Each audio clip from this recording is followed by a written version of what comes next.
Pada kesempatan ini saya sampaikan implementasi ekonomi syariah di Indonesia. Materinya sudah tampil nggih? Sampun tampil nggih materinya? Coba. Sampun, Pak. Ampun, Pak. Oh, nggih, terima kasih. Kenapa kita perlu belajar ekonomi syariah? Pentingnya belajar ekonomi syariah pertama ini untuk mewujudkan integritas kita sebagai seorang muslim. Mohon maaf adik-adikku apabila ada yang selain muslim ini saya sampaikan berdasarkan materi. 2, untuk menambah nilai ibadah. Ketiga, untuk mendukung kemajuan ekonomi Islam. Keempat, mendukung gerakan amar ma'ruf dan nahi mungkar. 5, diharapkan kita sebagai generasi unggul yang mampu memperkuat pengamanan sosial. Hal ini berdasarkan dana-dana syariah yang bersumber dari zakat, sedekah, dan infak. Dana ini harus bisa dimanfaatkan dengan bijak untuk rakyat yang benar-benar membutuhkan. Ekonomi syariah merupakan ilmu pengetahuan sosial yang mempelajari masalah-masalah ekonomi rakyat yang diilhami oleh nilai-nilai Islam.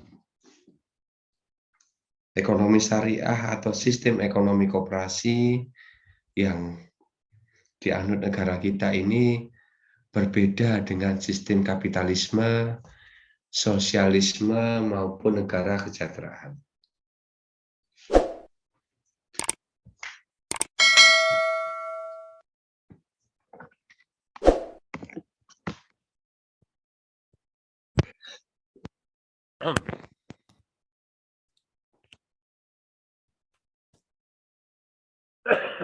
Secara umum, pengertian ekonomi syariah adalah sistem ekonomi yang menerapkan ajaran Al-Quran dan hadis atau sesuai syariat Islam dalam kegiatannya. Tujuan utamanya adalah kita mencari ridha Allah, bukan semata-mata kita mencari keuntungan materi. Kegiatan ekonomi di dalamnya dilakukan hanya semata-mata untuk beribadah dan mengabdi kepada Allah Subhanahu wa Ta'ala. Tujuan ekonomi syariah ini kesejahteraan ekonomi dalam kerangka norma moral Islam, persaudaraan, dan keadilan universal, distribusi pendapatan dan kekayaan yang merata, kebebasan individu dalam konteks kemaslahatan sosial. Sistem perekonomian Islam ini bersifat universal, artinya dapat digunakan oleh siapapun, tidak terbatas pada umat Islam saja, dalam bidang apapun, serta tidak dibatasi oleh waktu ataupun zaman, sehingga sangat cocok untuk diterapkan dalam kondisi apapun, selama kita tetap berpegang pada kerangka kerja atau acuan norma-norma Islami. Mengapa sistem ekonomi Islam di Indonesia saat ini belum sempurna diimplementasikan? Karena ada faktor eksternal dan faktor internal. Faktor eksternalnya adalah ketidakmampuan pemerintah saat ini dalam mengambil keputusan secara sepihak. Karena harus disertai dengan musyawarah dalam mencapai mufakat. Faktor internalnya mengarah pada perbedaan keyakinan dalam diri setiap masyarakat.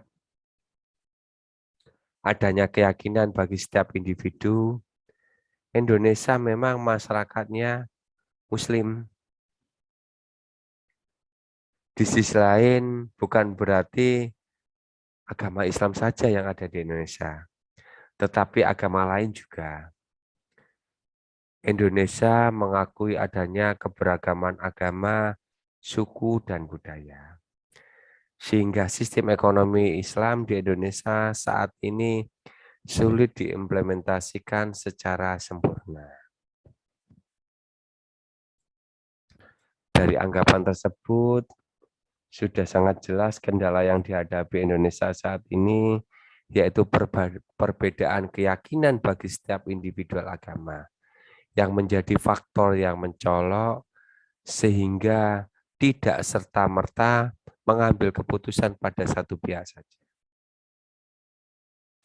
Kurangnya pemahaman mengenai sistem ekonomi syariah. Belum berkembangnya kelembagaan syariah secara menyeluruh dibandingkan lembaga konven dan adanya kemalasan individual atau masyarakat Islam sendiri dalam sistem ekonomi syariah ini. Mengapa sistem ekonomi syariah ini menjadi penting untuk diterapkan di kehidupan kita? Dikarenakan sistem ekonomi syariah atau sistem ekonomi Islam ini sesuai dengan syariat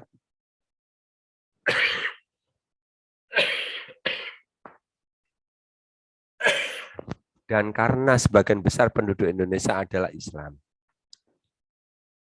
Ya, ini bisa kita lihat dari jamaah haji kita Indonesia ini yang terbanyak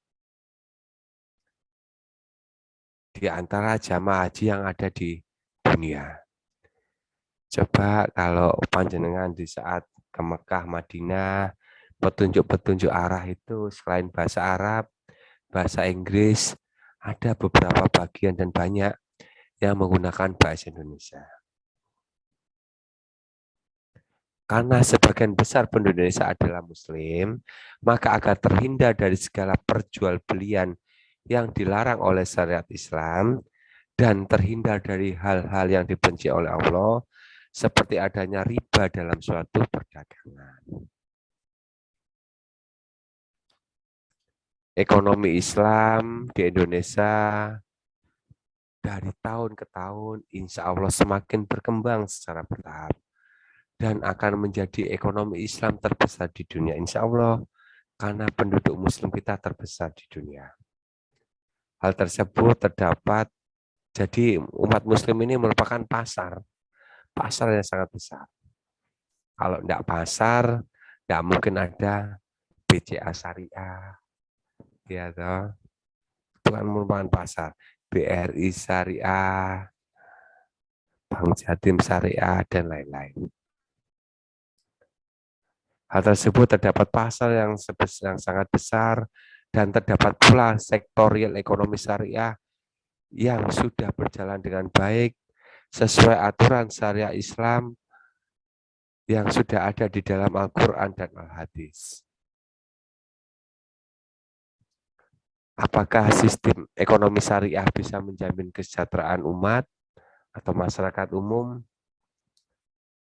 Sistem ekonomi Islam atau syariah ini memberikan kesejahteraan bagi seluruh lapisan masyarakat, memberikan rasa keadilan, kebersamaan, dan kekeluargaan, serta mampu memberikan kesempatan seluas-luasnya kepada setiap pelaku usaha.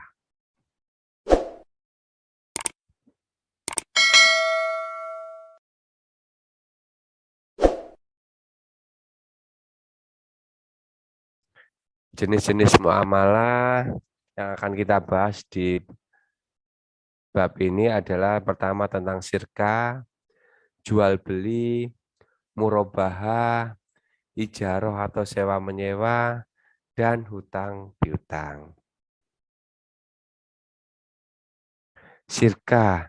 Syirka adalah kerjasama antara dua orang atau lebih dalam hal permodalan, keterampilan, atau kepercayaan dalam usaha tertentu dengan pembagian keuntungan.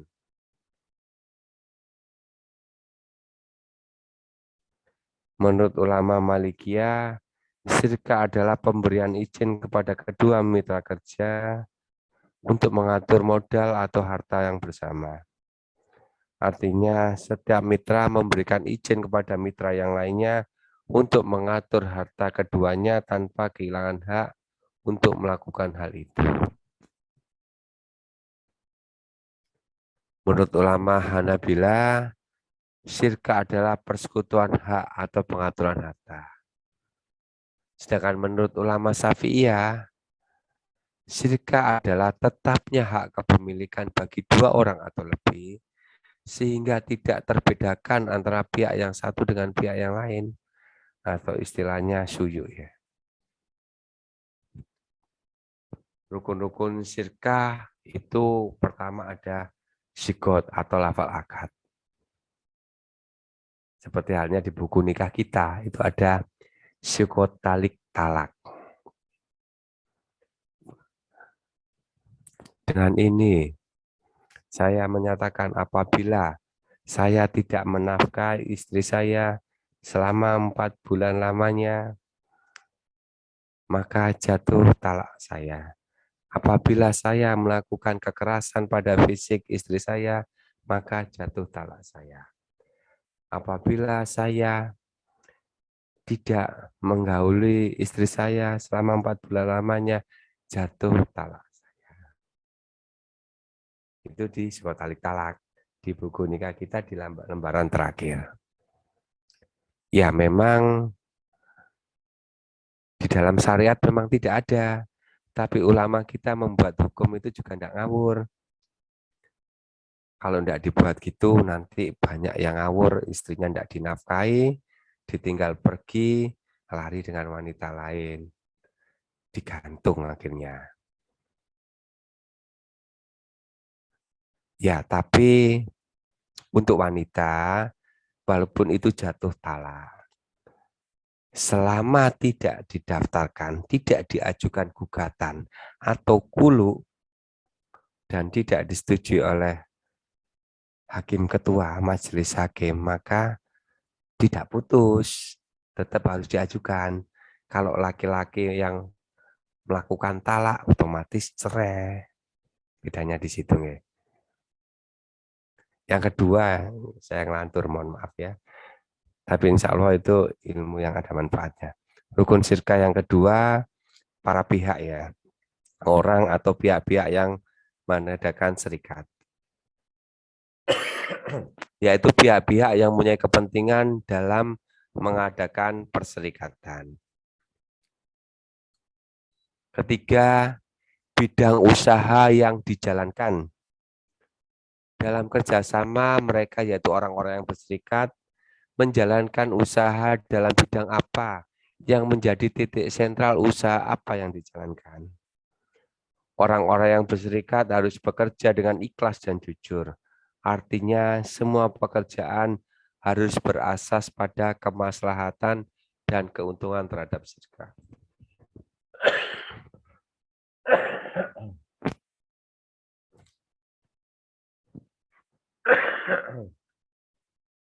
Syarat-syarat sirka ini dilaksanakan dengan modal uang tunai.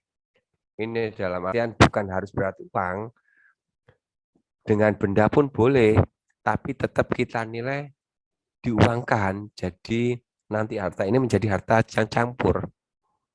Dua orang atau lebih yang berserikat ini menyerahkan modal, mencampurkan antara harta benda anggota serikat, dan mereka bersepakat dalam jenis dan macam usaha atau perusahaannya. Ketiga, dua orang atau lebih ini mencampurkan harta mereka sehingga tidak dapat dibedakan lagi antara satu dari yang lainnya.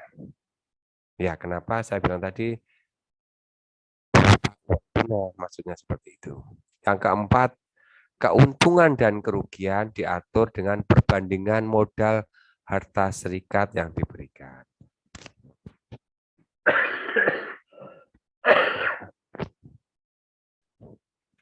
Syarat-syarat orang atau pihak-pihak yang mengadakan perjanjian atau serikat atau kongsi ini.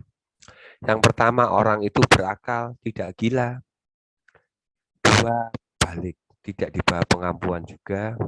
3, dia dengan kehendak sendiri, tidak ada unsur paksaan dari pihak manapun.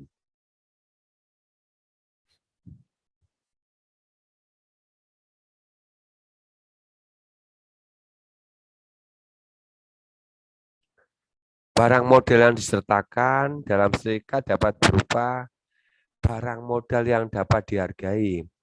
Lazimnya sering disebutkan dalam bentuk uang. 2, modal yang disertakan oleh masing-masing persero dijadikan satu, yaitu menjadi harta persero, dan tidak dipersoalkan lagi dari mana asal-usul modal itu. Jenis-jenis sirka yang pertama adalah sirka amlak atau hak milik ya. Sirka amlak adalah persekutuan kepemilikan dua orang atau lebih terhadap suatu barang tanpa transaksi sirka. Jadi otomatis sirka amlak ini. Sirka hak milik ini dibagi menjadi dua, yaitu sirka sukarela dan sirka paksa. Sirka ikhtiar atau sukarela, ini sirka yang lahir atas kehendak dua pihak yang bersekutu. Misalkan dua orang ini mengadakan kongsi untuk membeli suatu barang, ya, sehingga mereka menjadi sekutu dalam hak milik tersebut, ya. Dengan sirka jabar atau paksa ini persekutuan yang terjadi antara dua orang atau lebih tanpa kehendak mereka, seperti dua orang atau lebih yang mendapatkan sebuah warisan, sehingga harta waris atau barang waris menjadi hak milik para pihak yang bersangkutan. Yang kedua adalah sirka uhud. Transaksi yang dilakukan dua orang atau lebih untuk menjalin persekutuan dalam hal harta dan keuntungannya. Terdapat beberapa jenis sirka uhud sebagaimana dijelaskan dalam artikel aplikasi akad sirka, dalam lembaga keuangan syariah, dalam jurnal Al-Amwal volume 1 dan nomor 1 Agustus 2018. Macam-macam sirka uhud meliputi sirka Al-Amwal, yaitu persekutuan antara dua pihak pemodal atau lebih dalam hal usaha tertentu dengan mengumpulkan modal bersama dan membagi keuntungan dan risiko kerugian berdasarkan kesepakatan. Sirka akmal ya. Akmal itu berarti pekerjaan ya. Atau sirka abedan. Yaitu persekutuan dua pihak pekerja atau lebih untuk mengerjakan suatu pekerjaan. Hasil atau upah dari pekerjaan tersebut dibagi sesuai dengan kesepakatan para pihak.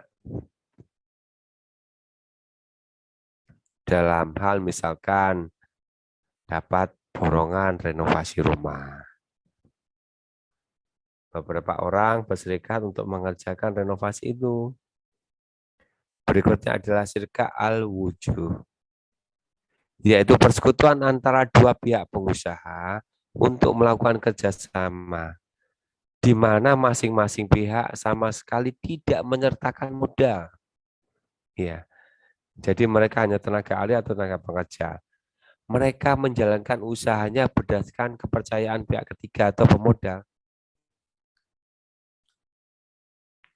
Macam-macam sirka ukun yang lainnya adalah sirka al-inan, yaitu sebuah persekutuan di mana posisi dan komposisi pihak-pihak yang terlibat di dalamnya adalah tidak sama, baik dalam hal modal, pekerjaan maupun dalam hal keuntungan dan resiko kerugian.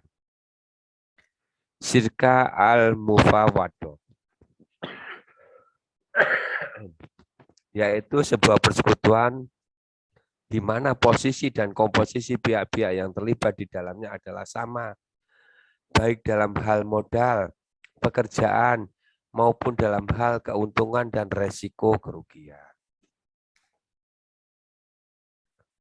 Sirka al-mudarobah yaitu persekutuan antara pihak pemilik modal dengan pihak yang ahli dalam berdagang atau pengusaha, di mana pihak pemodal menyediakan seluruh modal kerja. Dengan kata lain, perserikatan antara modal pada satu pihak dan pekerjaan pada pihak lain. Keuntungan dibagi berdasarkan kesepakatan, sedangkan kerugian mutlak ditanggung oleh pemilik modal. Sebab kedua yang akan kita bahas itu tentang jual beli. Di dalam hukum Islam, kegiatan ekonomi memiliki arti suatu kegiatan atau kesepakatan dalam menukar barang dengan tujuan untuk dimiliki selamanya. Syarat jual beli dalam Islam agar hukumnya sah, yang pertama, penjual dan pembeli melakukan transaksi dengan sadar dan ridho.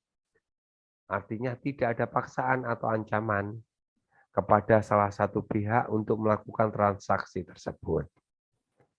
Dua, pihak yang bersangkutan, yaitu pembeli dan penjual, harus sudah dewasa, cakap, dan dalam kondisi sadar saat melakukan transaksi. Artinya, tidak ada penipuan, pengelabuan terhadap salah satu pihak karena sedang tidak sadar atau masih anak-anak.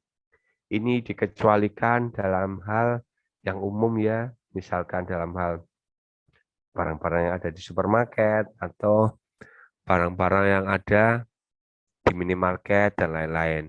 Dan itu sudah diatur ada di hukum perlindungan konsumen. Hukum perlindungan konsumen nanti akan kita bahas di pertemuan kita berikutnya. Ketiga, adanya akad kesepakatan jual beli kedua belah pihak. Artinya, jual beli itu diikrarkan sehingga kedua pihak sama-sama sadar bahwa mereka melakukan jual beli dan saling mengetahui. 4. Barang yang diperjualbelikan adalah dimiliki sepenuhnya oleh penjual. Artinya barang itu bukan barang curian, pinjaman atau barang yang hanya dikuasai penjual. Secara lain, penjual memang pihak yang berhak atas barang tersebut. Ya, ini dibedakan antara benda barang atau benda yang bergerak dan tidak bergerak. Di pertemuan kita yang dulu saya sampaikan ya, bahwa kalau untuk benda yang bergerak, leveringnya atau penyerahannya beberapa berupa penguasaan dari aset tersebut. Penguasaan misalkan mobil atau motor. Siapa yang menguasai mobil itu dan yang memiliki BPKB itu dialah pemiliknya.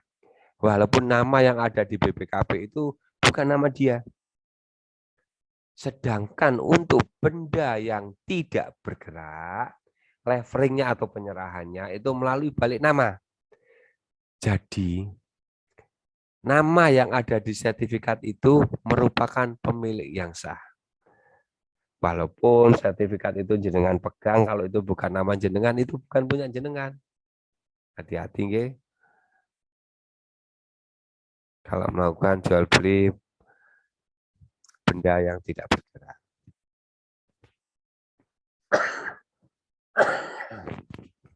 Kelima, yang diperjualbelikan bukanlah barang yang terlarang atau haram. Dalam artian yang terlarang menurut syariat Islam, kita jual beli minuman beralkohol rendah, halal kalau untuk masyarakat Indonesia, tapi dalam syariat Islam haram. Maksudnya objek ini adalah barang yang bermanfaat, tidak menimbulkan mudorot, musibah, atau dilarang agama atau masyarakat. Sehingga jual beli ini manfaat. 6. Harga jual beli harus jelas. Iya, harga jual beli ini harus jelas. Misalkan kalau jenengan mau bikin atau punya depot atau warung makan, harga itu tolong ditempel atau paling tidak ditaruh di menu. Ini ada asas transparansi. Sering kita lihat di daerah-daerah wisata, itu banyak wisatawan yang digorok gitu loh. Beli bakso, berapa Pak? 100.000 gitu ya. Di daerah Malang itu banyak, di daerah Malioboro itu kan juga banyak juga. Jadi kalau memang di saat kita wisata mau beli sesuatu, tanyakan dulu, terutama makanan, jangan langsung dimakan. Misalkan beli bakso, Pak pentol besarnya berapa, pentol kecilnya berapa, gorengnya berapa, tahunya berapa, siomannya berapa. Harus jelas, supaya kita tidak digorok, supaya kita tidak ditipu. Jadi jual beli ini harus jelas, transparan. Selain itu, selain tanpa paksaan, jual beli dalam Islam harus mengutamakan kejujuran. Sehingga dua pihak yang bertransaksi sama-sama paham berapa nilai transaksi mereka.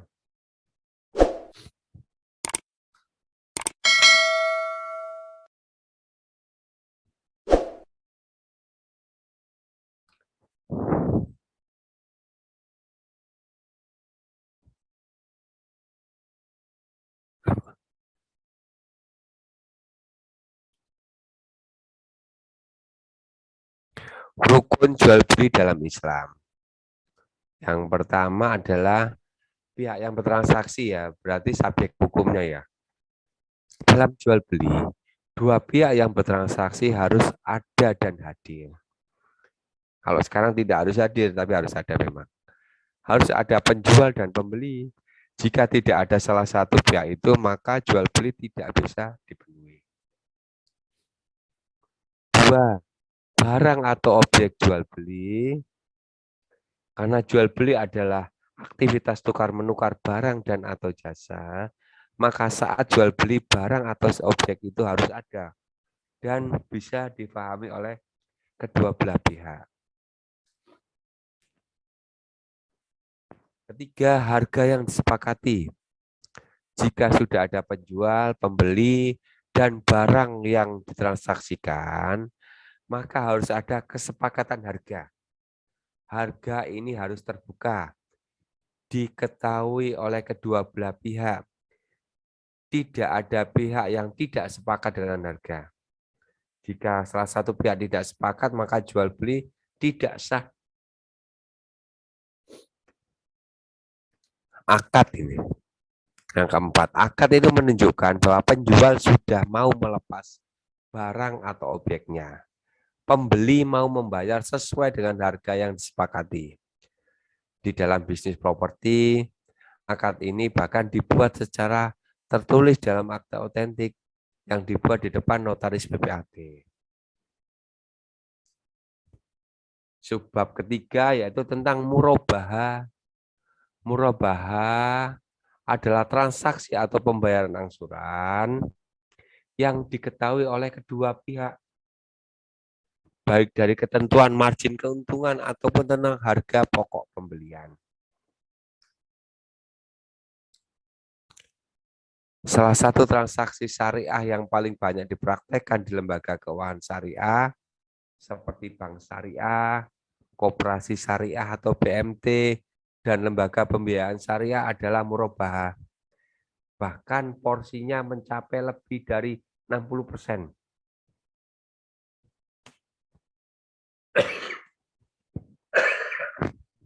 Hal yang membedakan transaksi murabaha dengan jual beli pada umumnya adalah harga perolehan dan margin keuntungan harus diketahui oleh pembeli.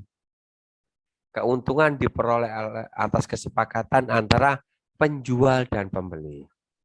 Contoh misalkan, Tuan Ahmad memberi laptop ke Asus kepada Tuan Robert, ya, seharga 6,5 juta.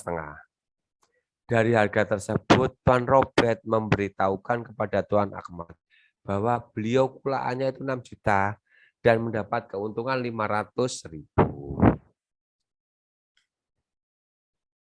Dalam pemesanan barang, bank syariah dapat mewakilkan atau wakalah kepada pihak lain atau kepada nasabah itu sendiri. Jadi yang membeli barang adalah Tuan Ahmad contoh di atas nama bank syariah.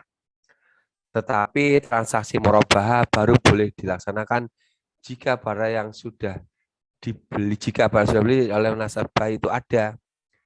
Transaksi itu biasa dikenal dengan murabahah bil wakalah. Mungkin ada dari adik-adik atau teman-teman yang pernah tahu ini. Kalau saya sendiri belum pernah tahu. Wallahu a'lam bishawab ya. Ini teorinya seperti ini. Prakteknya seperti apa, monggo. Di bank konven, nasabah pinjam uang, transaksinya pinjam meminjam dengan keuntungan bunga. Sedangkan di bank syariah, nasabah beli barang, transaksinya jual beli barang dengan keuntungan margin. Jadi seperti itu, beda di akad ke. Dalam Islam, transaksi pinjam meminjam dengan tambahan bunga dilarang karena termasuk riba.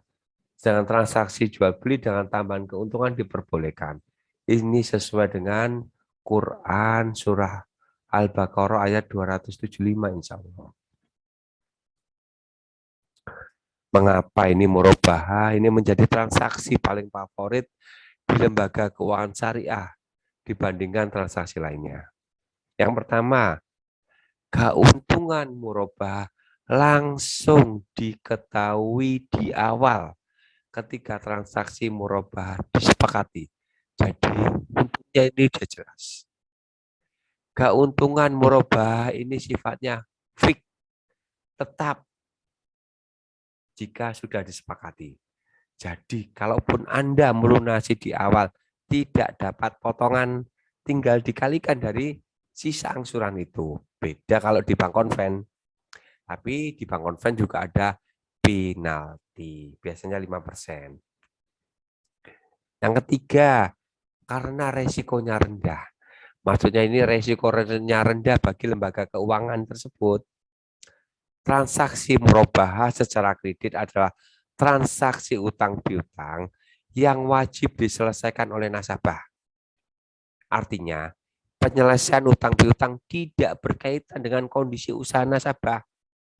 Apakah sedang pandemi atau apapun, atau apakah sedang dalam kondisi untung atau rugi, sehingga resikonya relatif rendah bagi lembaga keuangan atau perbankan syariah. Sedangkan kalau bagi hasil, ini relatif beresiko. Walaupun murabahah ini juga ada resiko, tapi resikonya lebih rendah. Sedangkan bagi hasil relatif beresiko, karena jika terjadi kerugian usaha, maka kerugian akan ditanggung renteng, ditanggung bersama. Ya, pihak lembaga keuangan atau perbankan ya tidak mau. Tuh. Yang keempat adalah ijaroh atau sewa menyewa.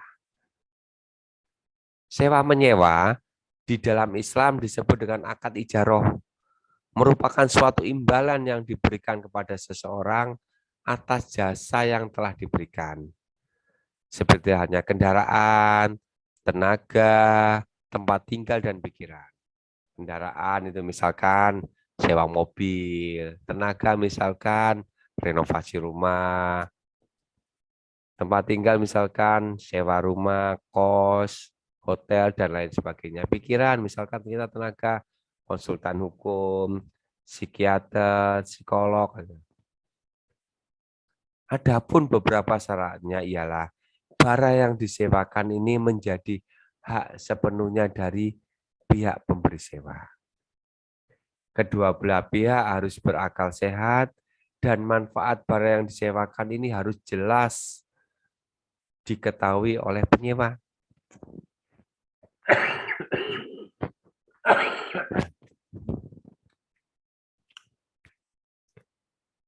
Terdapat dua jenis ijaroh berdasarkan objek yang disewakan.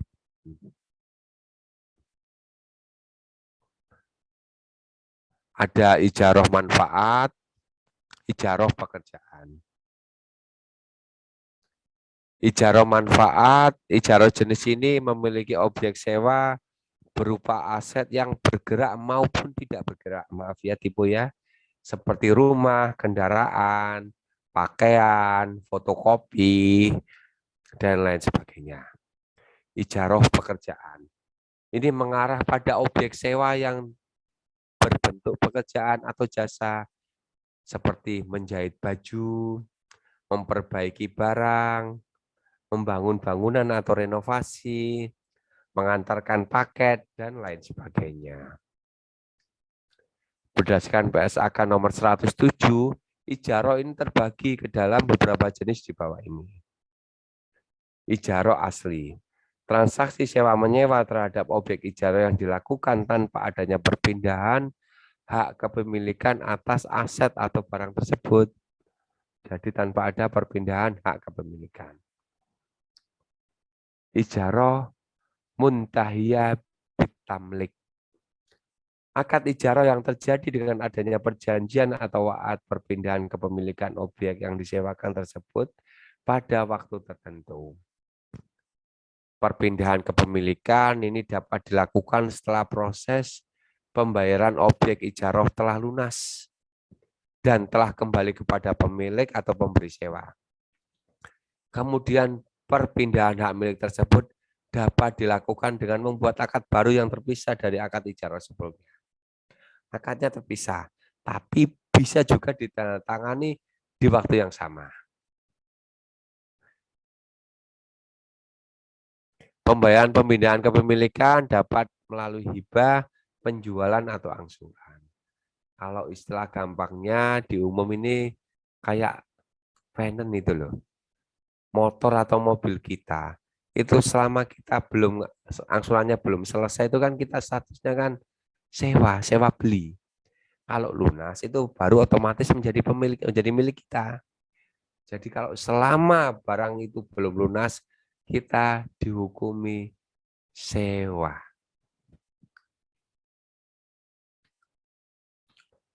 Jual dan ijaroh. Transaksi ijaroh ini dilakukan saat objek ijaroh yang telah dijual kepada pihak lain, kemudian disewa kembali karena penyewa atau pemilik yang lama masih butuh manfaat dari objek tersebut. Contohnya, misalkan Pak Ahmad menjual rumahnya kepada Pak Agus misalkan. Terus Pak Agus, anak saya masih kuliah di sini, 2 tahun lagi baru lulus. Saya juga kerja sekitar sini.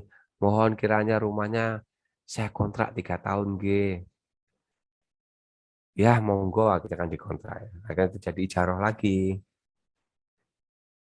Ya, ini terjadi karena pemilik lama ini atau pelaku ijarah sekarang masih memerlukan manfaat dari barang tersebut dan dia menjual karena butuh uang. Berikutnya adalah ijarah lanjut. Kegiatan menyewakan lebih lanjut barang atau aset sebelumnya yang telah disewa dari pemilik kepada pihak lain. Berarti dia sewa, disewakan lagi. Banyak. Ini juga saya lakukan. Saya rata-rata saya punya kos-kosan itu bukan punya saya kontrak. Saya kontrak panjang, 20 tahun, saya renovasi, saya jadikan kos-kosan. Kalau barang saya ya saya jual, saya putar lagi buat apa gitu. Jadi ijarah lanjut. Semacam itu.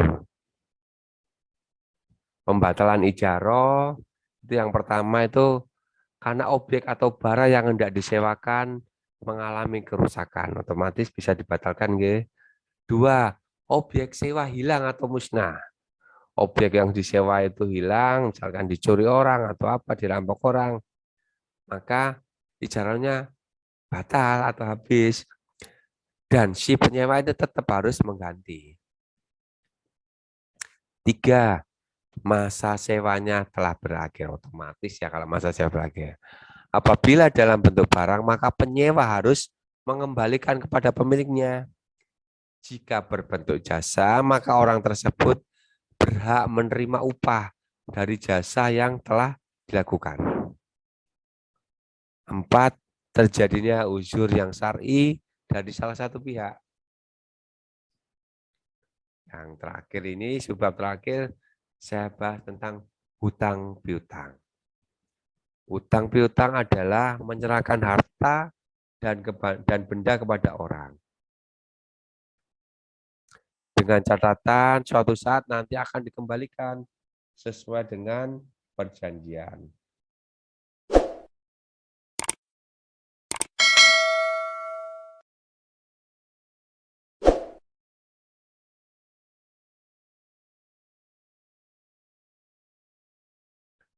Hutang piutang ini sesuatu yang halal, tapi alangkah baiknya sebisa mungkin kita hindari hutang piutang ini. Iya, saya sarankan kalau memang masih ada aset yang untuk dijual, lebih baik dijual aja. Karena 90% ini hutang piutang itu mesti menimbulkan masalah, termasuk menyangkut cabang-cabang nifak lainnya. Sesungguhnya utang itu sebagai pintu keburukan besar.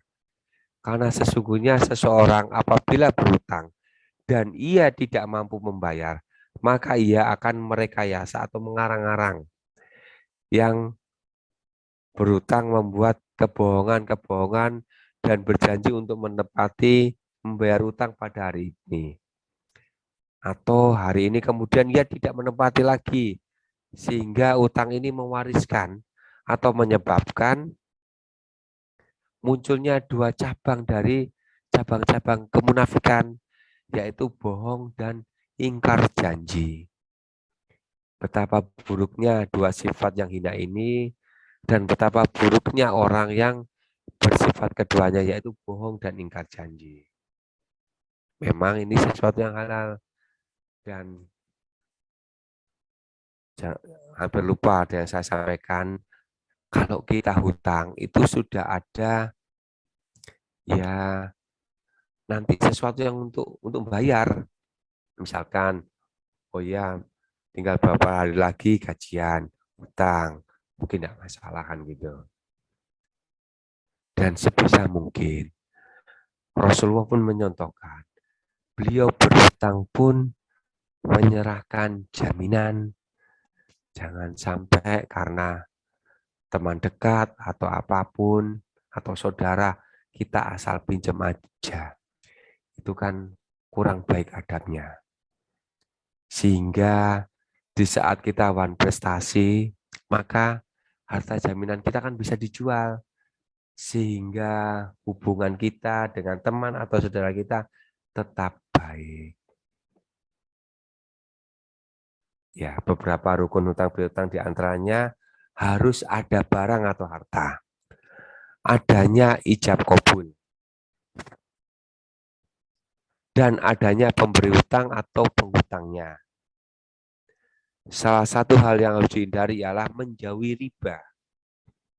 Ya, kalau kita menerapkan riba, mengasih tambahan itu tidak boleh.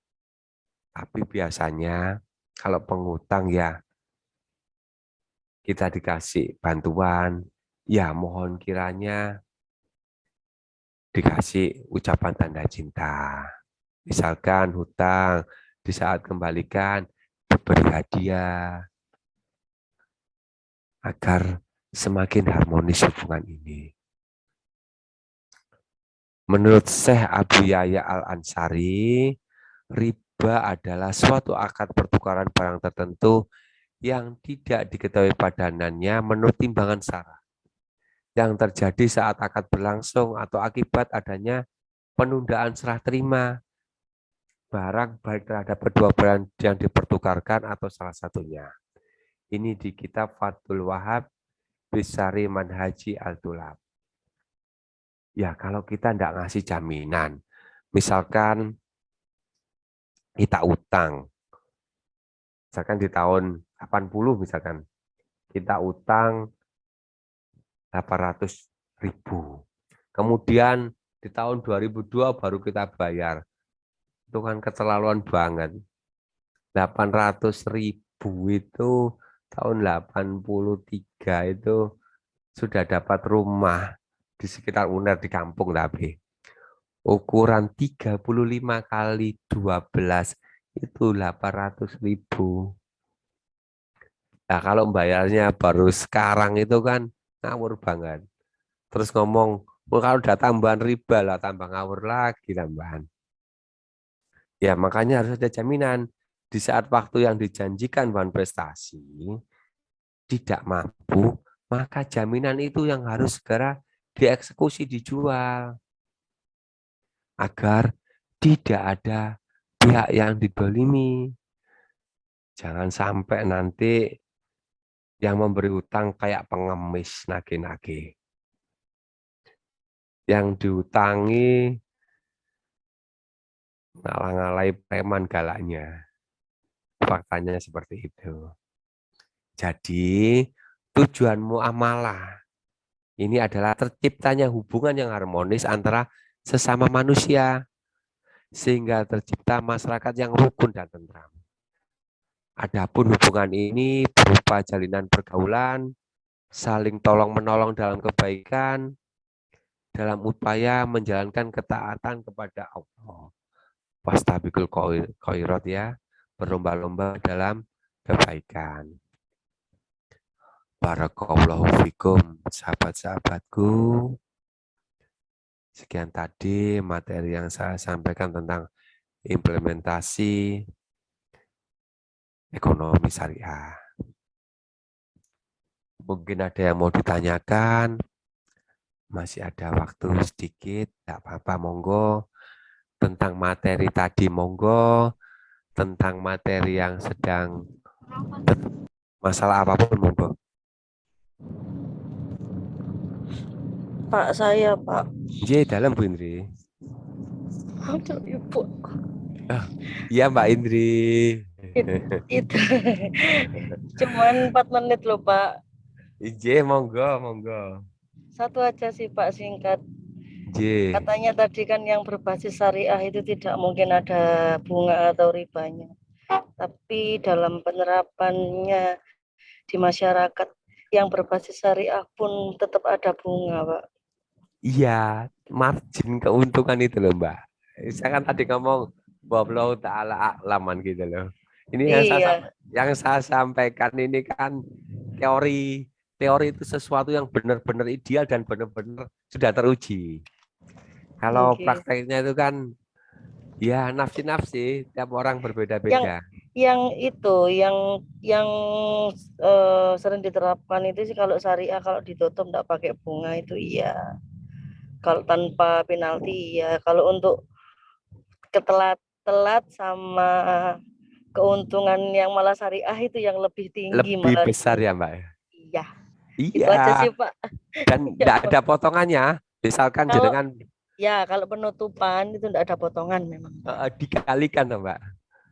Dan Iya. hasilnya bahkan kalau barangnya dijual itu tidak nututi. Iya, karena kan memang mereka pakai bunganya mengerucut tuh, Pak. Yang kita bayarkan di depan tuh bunganya dulu yang lebih besar daripada pokoknya. Nggih. Oh, kalau kalau Bank Syariah bukan bunganya, semua dihitung total. Jadi mereka langsung sudah dapat keuntungan pasti. Oh gitu toh, Pak. Iya toh, Mbak. Tadi kan saya bilang kan Oh, keuntungannya fix toh, Mbak. Fix misalkan akad Mbak Novi ini saya beli 6 juta misalkan Mio. Jangan mau kredit ya, Mbak. Ya sudah. Dan kredit ya, Mbak, setahun. oh, tak kirain yang Berapa? pakai yang mengerucut itu berarti konven ya, Pak ya? Konven yang mengerucut. Gitu. Aku baru paham. Saya Misalkan, habis saya sering hutang tapi nggak pernah itu. oh gitu ya. Gak pernah iya. Tak kira tuh lebih besar syariah ya gitu. Iya, karena dihitung total. Misalkan Mbak Novi, ini ya saya jual cash 6 juta misalkan. Saya kredit ya Pak, berapa setahun ya sudah. Ketemunya 12 ya, oke. Jadi kan ngangsur misalkan. Ngangsur, misalkan 10 bulan ya, 10 bulan 12 juta. Misalkan di bulan keempat, jenengan ngelunasi. Ya jenengan tinggal ngalikan aja 6 bulan sisanya. 6 bulan Gitu. kali 6 kali 12 Wah, ya ketemunya jauh lebih mahal daripada motornya dong. Terus Pak Ya, balikan Pak, PNI tahu Pak gitu motornya ya Pak ikut gitu ya. konven aja, Pak. Lah itu nafsi-nafsi ini kan saya sampaikan materi aja Pak Novi. Ya baik, makasih Pak Oni. Ye, sami-sami. Matur nuwun sangat atas perhatiannya semua. Sahabat-sahabatku, adik-adikku tercinta. Sudah sampai malam gini masih setia. Terima kasih Mohon maaf Pak, adik-adik. satu lagi Pak. Nggih, Mas Hadi monggo. Yang di Sirka tadi Pak, yang ada hubungannya dengan waris tadi Pak, Sirka Oh, nggih. terikat apa tadi? Itu Oh, waris. Nggih, monggo. Itu gimana tadi Pak? Mohon maaf Waris, Pak. waris gimana, Mas Hadi? Kan tadi kan ada sirkat apa itu tadi yang Bapak jelaskan tadi yang Oh, itu kan apa? Sirkah sukarela. paksa sama sukarela. Sirkat Iya kan, paksa otomatis tadi. kan kalau waris kan mereka akhirnya kan menjadi satu kesatuan, berserikat akhirnya. Misalkan jenengan dapat warisan dari bapak, jenengan bertiga, saudaranya bertiga, walaupun jenengan musuhan, otomatis kan jenengan tetap berserikat dalam hal pembagian waris. Oh, Terpaksa, gitu. tau Mas. Oke. Itu kan cuma istilah-istilah aja. Oke. Nggih. Terima kasih, Pak. Nggih, sami-sami. Mas Hadi matur nuwun. Iya terpaksa Mas Hadi, terpaksa menerima kekayaan. Ya kalau enggak mau kasihkan saya aja Mas Kasihkan Hadi. saya juga mau kok saya. Nggih, matur nuwun sangat nggih. Alhamdulillah, sahabat-sahabatku, tidak ada kesuksesan tanpa adanya perjuangan. Tidak ada perjuangan tanpa adanya pengorbanan. Tidak ada perjuangan yang sia-sia dan bersabarlah dalam menjalankan proses belajar hingga kesuksesan itu hadir. Setiap waktu yang telah kita habiskan dalam hidup ini tidak akan pernah terulang kembali. Namun ada satu hal yang masih tetap bisa kita lakukan, yaitu belajar. Belajar dari masa lalu, agar esok kita lebih baik. Hidup adalah proses, hidup adalah belajar tanpa ada batas umur. Jatuh, berdiri lagi, kalah, mencoba lagi, gagal, bangkit lagi. Tidak ada hal yang tidak mungkin untuk mencapai kesuksesan dan kemuliaan. Belajar, terbentur, dan terbentuk. Sukses, sehat selalu sahabat-sahabatku. Wabillahi taufik walhidayah. Wassalamualaikum warahmatullahi wabarakatuh.